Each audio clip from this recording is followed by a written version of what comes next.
meningitis son de tipo A, B y C, que tienen una distribución geográfica descrita, la siguiente lámina, a nivel mundial. El serogrupo A se describe que predomina en el llamado cinturón de la meningitis, que corresponde fundamentalmente a la zona de África subsahariana, que se extiende desde el Mar Rojo al Atlántico. El subgrupo B va a predominar en Europa, Norteamérica y Australia, y el subgrupo C es el que predomina en las Américas, incluso aquí en América del Sur. ¿Listo?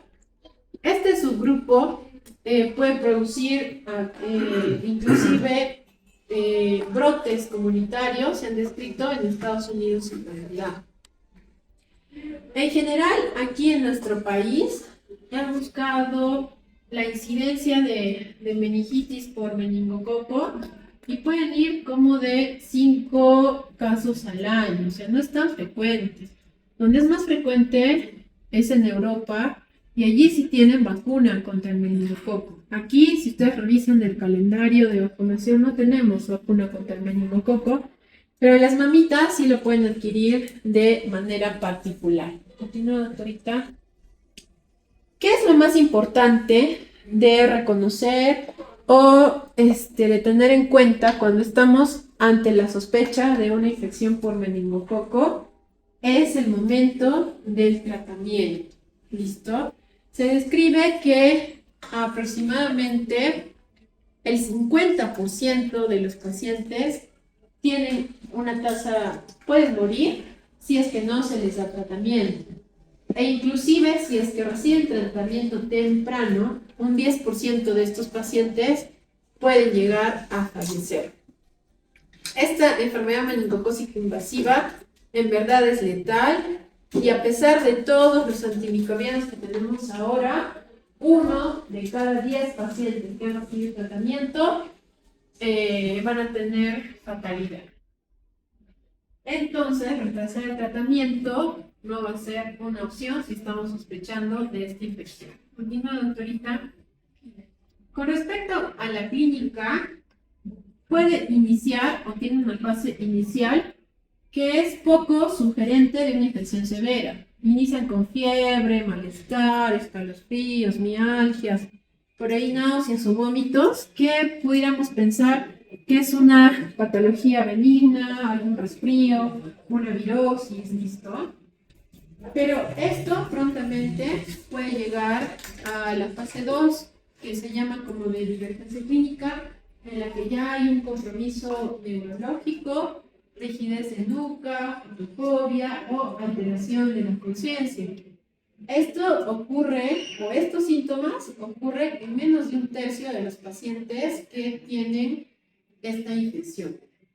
Y ya la fase 3, que es el colapso sistémico, en la que aparece el rash característico de la meningococemia, que es un rash petequial que no desaparece a la micropresión, pues esto se puede presentar en el 40-70% de los pacientes, pero ya nos está hablando de una fase terminal en el que la mortalidad es muy alta. Este rash nos habla de coagulopatía e insuficiencia circulatoria.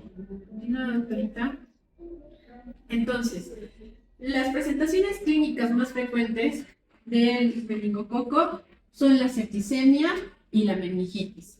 Cuando estamos presente o cuando estamos hablando de septicemia, esta se produce por una disfunción endotelial que va a llevar a una alteración del corazón y del tono vascular.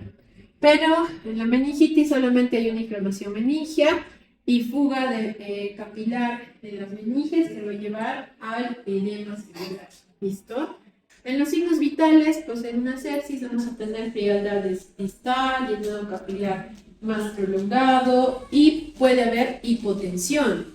Y en una meningitis lo que vamos a tener son signos de hipertensión intracraniana, que sería la hipertensión con la bradicardia.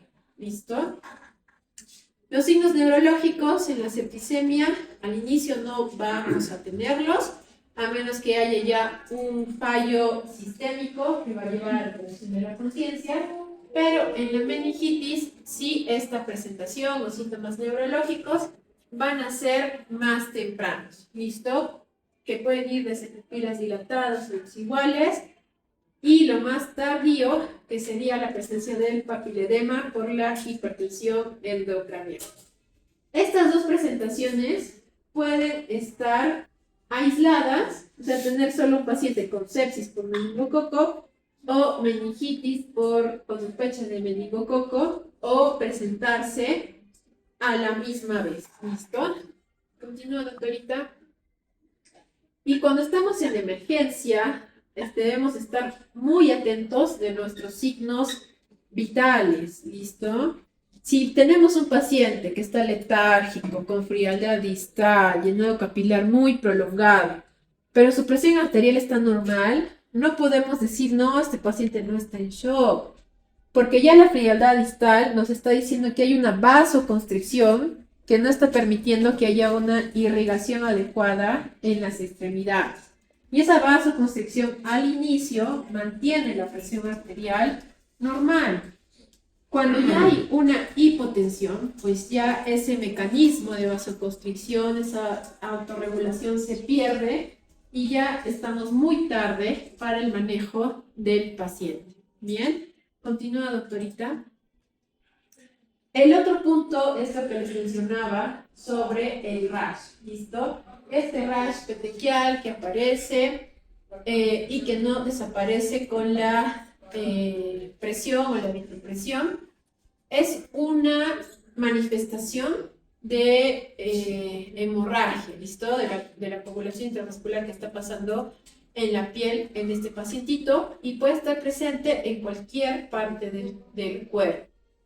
Entonces, si nosotros estamos ante un paciente que tiene fiebre, signos de sepsis o compromiso neurológico y tiene esta erupción petequial que no desaparece con la vitropresión, pues la sospecha es muy alta de enfermedad meningocócica invasiva, y se los voy a ir repitiendo varias veces: debemos iniciar tratamiento antibiótico temprano. Bien, este rash en algunos pacientes puede aparecer ya muy tardíamente. Entonces, si ustedes tienen una clínica sugerente de meningitis y por ahí es un pacientito que ha tenido contacto con alguien que se le ha diagnosticado meningococo, o que, como ahora el tránsito de personas por los viajes y, como dicen, el Perú es clave, vienen muchos turistas, o sea, si viene alguien de Europa, ¿no? Y no van a dejarlo de lado, o deben tener siempre presente que el meningococo podría ser una causa de su trastorno neurológico, de la meningitis que está presentando el paciente. Bien, continúa, doctorita. Entonces, ante este paciente que estamos pensando en meningitis, ¿cuándo sí podemos hacer una punción lumbar? Si tenemos signos claros de meningitis y el paciente no tiene compromiso hemodinámico, no tiene trastornos de coagulación, puede ser seguro hacer una punción lumbar para hacer el diagnóstico definitivo. Pero si es un paciente que está en shock, que además tiene trastorno de coagulación y que tiene signos neurológicos floridos de hipertensión endocraniana, pues no vamos a hacer la punción lumbar por el riesgo de herniación cerebral. Bien, continúa, doctorita. Nuevamente, el tratamiento antibiótico es lo que vamos a priorizar ante la sospecha de una meningococemia. Igual que para la sepsis, se habla de la hora de oro, de empezar el antibiótico dentro de la primera hora. Primera línea es la ceftriaxona, ¿listo? Y la ceftriaxona, ahí está mal, son 80 miligramos por kilo endovenoso en una dosis. Bien, si no tenemos ceftriaxona, o se describe que la ceftriaxona no se puede utilizar concomitantemente mientras que estamos administrando el calcio, entonces pudiéramos, si es que el paciente tiene hipocalcemia, pudiéramos utilizar cefotaxima. ¿Listo? Si es que están en periferia, que la verdad ahora está en periferia y se traxona, y lo usan para resfriados, espero que ustedes no hagan eso, pudiéramos usar, si no tienen la ceftriaxona, la penicilina G, y esto va a reducir la mortalidad prehospitalaria hasta en un 40%. Alternativa, si es que hubiera alergia a la penicilina, pues se puso el meropenem o el clorafénico. Esta terapia nos va a ayudar a reducir los niveles de endotoxinas plasmáticas circulantes, tratando de detener su progreso a shock séptico y falla multiorgánico. Continúa, doctorita. Entonces, como vamos a ver en un algoritmo en las siguientes láminas, lo primero que vamos a hacer ante un paciente con shock séptico o sospecha de meningitis con compromiso hemodinámico es la reanimación con volumen, que usamos el cloruro de sodio al 9 por 1000, 20 mililitros por kilo. Corrección si es que hay una hipoglicemia o hipocalcemia. Ustedes ya han hecho la evaluación paciente de emergencia, creo, o recién van a hacer. No, hay un tema. No sé si viene después, que si ya hicieron o lo van a hacer después, doctora, relación de niño grave. Ajá, Es creo que es última clase, ¿no? Entonces ahí seguramente van a volver a repetir esto, que son medidas generales para cualquier paciente que esté hipotenso, que sospechen de sepsis, ¿listo? Si es que a pesar de que ustedes dan tratamiento o fluidoterapia adecuada y no mejora el shock, pues lo que vamos a usar son inotrópicos. Y si fuera un choque resistente a catecolaminas, pudieran considerar, no es regla mandatoria, pero pudieran considerar usar hidrocortisona por el riesgo de insuficiencia suprarrenal. ¿Listo? Esto ¿por qué se sospecha? O sea, como es una enfermedad sistémica que produce isquemia, pues se cree que en estos pacientes que no van respondiendo a los bolos de fluidos o a las catecolaminas pudieran tener una insuficiencia suprarrenal por isquemia y la hidrocortisona puede ayudarnos. ¿Listo? Continúa, doctorita. Algunas terapias adyuvantes de neuroprotección que serían los corticoides, específicamente la dexametasona, se puede usar solo si estamos pensando que el paciente tiene una meningitis. Bien, y se debe administrar cuando estamos administrando el antibiótico o antes o un poco después, ¿no? Pero pasadas las 12 horas de la evaluación que hemos hecho del paciente ya no se recomienda porque no tiene ¿cómo se dice? Una efectividad. ¿Listo? O sea, ya sería por gusto administrar, si hemos pasado ese tiempo, la dexametasona. En caso de que estemos ante un paciente que solo estamos sospechando sepsis, que no tiene compromiso neurológico, ni síntomas neurológicos, en ese caso no vamos a usar corticoides.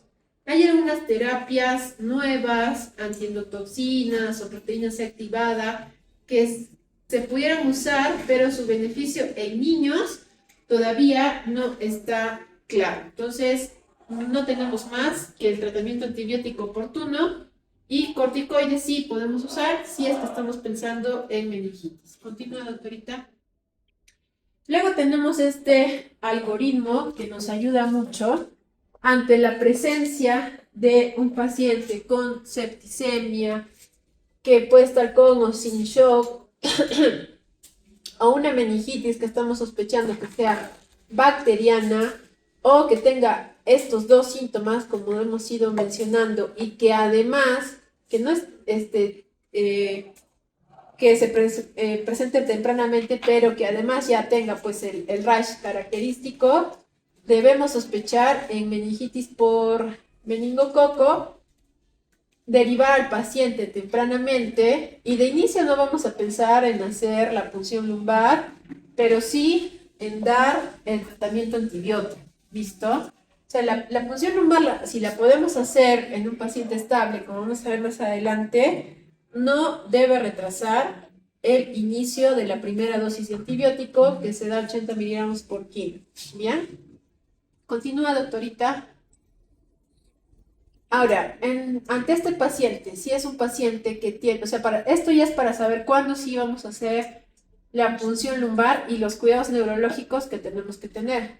Si estamos ante signos de shock, que es la taquicardia, llenado capilar más de 2 segundos, la frialdad distal, la oliguria, hipotensión, hipoxia, un lactato incrementado, o sea, está en shock el paciente, no vamos a hacer punción lumbar.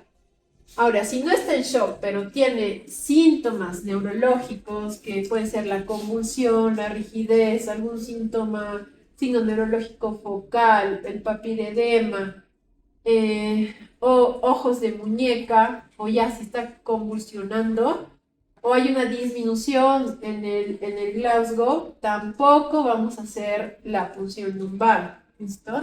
En estos dos casos, lo que vamos a hacer es el triángulo de evaluación pediátrica, el ABC, colocar las dos vías, dar oxigenoterapia, administrar el cloruro de sodio al paciente los 20 mililitros por kilo en caso de shock, y para síntomas neurológicos, que todo esto ya nos está hablando de hipertensión endocraniana, es hacer protección neurológica con el manitol. Si no tuviéramos manitol, podemos usar solución salina al 3%.